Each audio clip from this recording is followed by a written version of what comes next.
हमें विश्वास है, क्योंकि जितने भी प्राचीन साक्ष्य हैं वो सब हिंदू मंदिर के नाम है। हसा खतौनी में नाम, पुरानी खेवट में नाम, और रेलवे का मुआवजा हिंदू मंदिर को मिला, नगर निगम का असिस्टेंट मंदिर के नाम है। तो मस्जिद वालों पे तो एक कागज का टुकड़ा भी नहीं है, पानी का बिल भी नहीं है, बिजली का बिल भी नहीं है, जिससे वो ये दिखा सके कि यहाँ मस्जिद पहले बनी थी। नमस्कार, आप देख रहे हैं अपनी मथुरा न्यूज़ और मैं हूँ आपके साथ में प्रतीक चतुर्वेदी।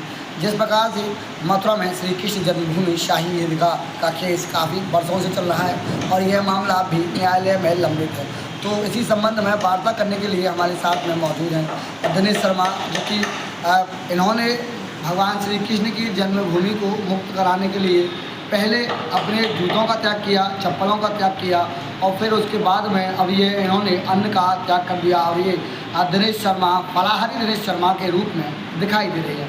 वहीं इनके द्वारा मथुरा में श्री कृष्ण जन्मभूमि का केस लड़ा जा रहा है, जहां पहले मथुरा में ही इसकी सुनवाई होती थी, लेकिन अब इलाहाबाद हाई कोर्ट में इसकी सुनवाई होती है। तो इनके द्वारा वहां भी जो तारीख है, जो डेट है, उनको अटेंड किया जाता है और भगवान श्री कृष्ण का केस लगातार लड़ा जा रहा है। तो जानेंगे इनसे ही कि जिस प्रकार से इनके द्वारा लगातार यह भगवान श्री कृष्ण की जन्मभूमि को मुक्त कराने का केस लड़ा जा रहा है, कब से यह केस लड़ रहे हैं और क्या लगता है इनको श्री कृष्ण जन्मभूमि और शाही ईदगाह मामले को देखते हुए। जी, आप सभी को राधे राधे। हमने 2021 में मथुरा न्यायालय में यह बात दायर किया था और हमने मांग की थी कि हमारे मंदिर की जो ज़मीन है 13.37 एकड़, उसमें से 2.25 एकड़ ज़मीन पर मस्जिद कमेटी ने कब्जा कर लिया है। तो हमने माननीय न्यायालय में यही मांग की है कि हमारे मंदिर की ज़मीन को मंदिर को दी जाए और जो जहाँ पर भगवान श्री कृष्ण का जो मूल ग्रह था, जो कंस की कोठरी में जहाँ भगवान श्री कृष्ण का जन्म हुआ था, उस मूल ग्रह पे आज भी औरंगजेब द्वारा बनाए गए अवैध ढांचे का कब्जा है। तो हम इस अवैध ढांचे को हटाना चाहते हैं और अब माननीय जिला मथुरा न्यायालय से सभी केस अब इलाहाबाद हाईकोर्ट पहुँच चुके हैं और बर्थ इफेक्ट 1991 को हटाने के लिए हम माननीय न्यायालय में सुप्रीम कोर्ट में लड़ाई लड़ रहे हैं। तो कांग्रेस सरकार ने जो पूजा उपासना अधिनियम बनाया था उसकी वजह से थोड़ी अड़चन आ रही है, लेकिन हमें विश्वास है, क्योंकि जितने भी प्राचीन साक्ष्य हैं वो सब हिंदू मंदिर के नाम है। हसा खतौनी में नाम, पुरानी खेवट में नाम, और रेलवे का मुआवजा हिंदू मंदिर को मिला, नगर निगम का असिस्टेंट मंदिर के नाम है। तो मस्जिद वालों पे तो एक कागज का टुकड़ा भी नहीं है, पानी का बिल भी नहीं है, बिजली का बिल भी नहीं है, जिससे वो ये दिखा सके कि यहाँ मस्जिद पहले बनी थी। तो सभी प्राचीन साक्ष्य हिंदू मंदिर के, हमें विश्वास है बहुत जल्द फैसला आने वाला है और भगवान श्री राम का जो अयोध्या में मंदिर सजा है उसी प्रकार भगवान श्री कृष्ण का मंदिर मथुरा में सजेगा। वहीं मैं एक चीज़ आपसे और जानना चाहूँगी, जिस प्रकार से आपके द्वारा ये कहा गया कि 2021 से आप भगवान श्री कृष्ण की जन्मभूमि को मुक्त कराने का केस लड़ रहे हैं, मैं आपसे यह भी जानूँ कि अगर बात की जाए 2021 से पहले की, तो उस समय आपको क्यों नहीं ये याचिका दायर करने की सूझी? देखिए, हमारे मुलाकात नेताजी सुभाष चंद्र बोस की परपोती से हुई, आदरणीय राजश्री बोस जी से हुई थी। तो उन्होंने हमें ये प्राचीन साक्ष्य दिए थे और उन्होंने कहा था बेटा इस धर्मयुद्ध को आप लड़ो। तो तभी से हम 2021 से धर्मयुद्ध को लड़ रहे हैं। हमें यदि वो पेपर नहीं देते, वो सबूत नहीं देते, तो हम भी इस केस को नहीं लड़ पाते। इसलिए हम पूरा श्रेय उन्हीं को देना चाहते हैं कि नेताजी सुभाष चंद्र बोस की परपोती आदरणीय राजश्री जी ने हमें सारे कागज़ दिए, सबूत दिए और हमने तब न्यायालय में जाकर उनका सही अवलोकन कराया और अवलोकन कराने के बाद में न्यायालय में अपना मुकदमा दायर किया।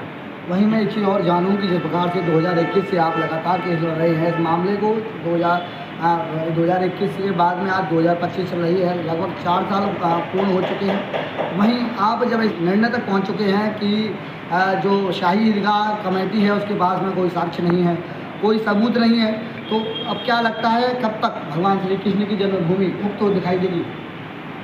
देखिए, अब तो हमें बहुत अच्छा महसूस हो रहा है, क्योंकि न्यायालय में जब उन्होंने अपने साक्ष्य जमा किए थे तो उनके पास कोई भी साक्ष्य नहीं था।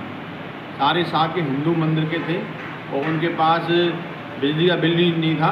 हमने जब माननीय बिजली मंत्री से शिकायत की तो बिजली विभाग के अधिकारियों ने वहाँ छापा डाला और छापा डाला तो वहाँ चोरी की बिजली पकड़ी गई। वह जब से मथुरा में बिजली लगी तभी से ईदगाह कमेटी वाले बिजली चोरी से चला रहे थे, तो उन पर 3 लाख का जुर्माना हुआ और उन पर FIR हुई। अब वो जनरेटर से बिजली चला रहे हैं। इसका मतलब साफ है, जिसके पास कागज़ में नाम होता है उसी को बिजली कनेक्शन मिलता है। तो बिजली कनेक्शन ना मिलना ये दर्शाता है कि वहाँ पर वो अवैध बनी हुई है मस्जिद। जिस प्रकार से आप मस्जिद को अवैध करार दे रही हैं, वहीं ये मामला भी न्यायालय में लंबित चल रहा है। तो जिस प्रकार से यह मामला लगातार सुनवाई होती है, पहले मथुरा में होती थी, अब इलाहाबाद में होती है, तो बात की जाए डेटों की, तो कब डेट है और अगली डेट कब इसकी है? देखिए, अब अगली सुनवाई 6 मई को होगी। माननीय प्रयागराज हाई कोर्ट में सुनवाई चल रही है और हमारे जो जज साहब हैं वो बहुत ही अच्छे व्यक्ति हैं, समय समय पर जल्दी तारीख डालते हैं और न्यायालय तो सबूतों के आधार पर फैसला देता है। तो अब हमें पूरा विश्वास हो गया है, जैसे अयोध्या में रामलला का दरबार सजा है, ऐसे ही मथुरा में भी हमारे कृष्ण भगवान का दरबार सजेगा और भव्य मंदिर बनेगा और जो मुगल शासकों की जो पाप की निशानी ईदगाह मस्जिद है, यहाँ से जरूर हटेगी। इसी बीच एक चीज़ और मैं आपसे जानना चाहूँ, जिस प्रकार से आप मथुरा से इलाहाबाद तक भगवान श्री कृष्ण की जन्मभूमि को मुक्त कराने का केस लड़ रहे हैं, तो इस बीच आपको कुछ धमकी या कुछ ऐसे आपत्तिजनक शब्द सुनने को नहीं मिलते कुछ? देखिए, धमकियाँ तो सोशल मीडिया पे मैसेज के माध्यम से आती रहती हैं। हमारी जो खबरें वहाँ उर्दू चैनलों में चलती हैं, दुबई में, अरब कंट्री में, तो वहाँ से वो मैसेज डालते हैं, धमकी देते हैं। लेकिन मथुरा शासन प्रशासन को न जाने इनकी क्या मंशा है, इन्होंने अभी तक कोई सुरक्षा हमें नहीं दी है और जो बड़े बड़े लोग हैं, पैसे वाले लोग हैं, उनको सुरक्षा दे दी गई है। खैर, हमें कोई दिक्कत नहीं है, होगा वही जो रामदास रागा। हमें तो भगवान में पूर्ण विश्वास है। हमने तो एक संकल्प भी लिया था कि जब तक हमारे भगवान श्री कृष्ण का मंदिर आज़ाद नहीं हो जाएगा, तब तक हम अन्न ग्रहण भी नहीं करेंगे और ना ही जूता चप्पल पहनेंगे। तो त्याग, तपस्या, बलिदान कभी व्यर्थ नहीं जाते। हमें तो अपने ठाकुर जी पर पूरा विश्वास है, हमारी जीत ज़रूर होगी। सुरक्षा मिले ना मिले हमें कोई आपत्ति नहीं है, हम रहें या ना रहें, लेकिन हमारे भगवान का मंदिर आज़ाद होना चाहिए। इसी बीच में एक चीज़ और जानना चाहूँगा आपसे कि जिस प्रकार से आप बीच में खून से भी पत्र मुख्यमंत्री जी को लिखते हैं, प्रधानमंत्री जी को लिखते हैं, न्यायालय को भी लिखते हैं, क्या मामला है? खून से लिखने का क्या तात्पर्य है? देखिए, हमारा ये व्यक्तिगत सोच है कि जो जनहित के मुद्दे होते हैं, जो देश के लिए बहुत ज़रूरी होते हैं, उनमें हम अपने रक्त से ही खून लिखते हैं, रक्त से ही अपने पत्र लिखते हैं, क्योंकि हमको लगता है कि ये देश हित का मुद्दा है। तो इसमें मोदी जी, योगी जी, जो हमारे हिंदुओं के गौरव हैं, उनको अपने खून से ही पत्र लिखते हैं। तो उसमें सुनवाई होती है और सुनवाई होने के बाद उसमें एक्शन होता है और हमें पूर्ण विश्वास है कि हमारे योगी जी, मोदी जी सनातन धर्म के लिए एक बहुत बड़े योद्धा हैं। तो उनके हाथों में देश सुरक्षित है और जो भी जनता के हित में कार्य होता है वो करते हैं। आपने देखा होगा, हमने तो भोजन भी त्याग रखे हैं। तो हमें तो अपने त्याग, तपस्या, बलिदान पे अपने भरोसा है कि हमारी जो भगवान कृष्ण के प्रति हमारा जो लगाव है, ठाकुर जी के प्रति हमारा जो अपना स्नेह है, वह यही है कि कैसी भी न कैसे ठाकुर जी का ये मंदिर आज़ाद हो जाए, बस हमारी भगवान से यही कामना है। अब बात करें श्री कृष्ण जन्मभूमि की, तो कब तक आपको क्या लगता है, कब तक न्यायालय के द्वारा फैसला सुनाया जाएगा और आपका जो कार्य है वह सफल दिखाई देगा? देखिए, जो कांग्रेस सरकार ने जो बर्सिफ एक्ट 91 बनाया था, उसकी वजह से मामला लटका हुआ है। अब सुप्रीम कोर्ट ने हाई कोर्ट के सर्वे ऑर्डर पर रोक लगा दी है और सुप्रीम कोर्ट का कहना है कि पहले बर्सिफ एक्ट 91 पर बहस की जाए। जब तक बर्सिफ एक्ट पर कोई डिसीजन नहीं आ जाता, तब तक निचली अदालतें कोई अपना आदेश नहीं सुना सकती।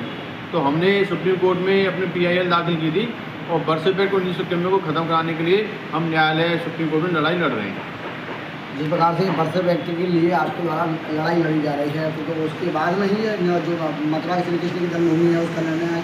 हाँ जी, क्योंकि बर्सिफ एक्ट में लिखा हुआ है कि 1947 के बाद में जितने भी विवादित स्थल हैं हिंदुओं के, मुसलमानों के, वो यथास्थिति रहेंगे।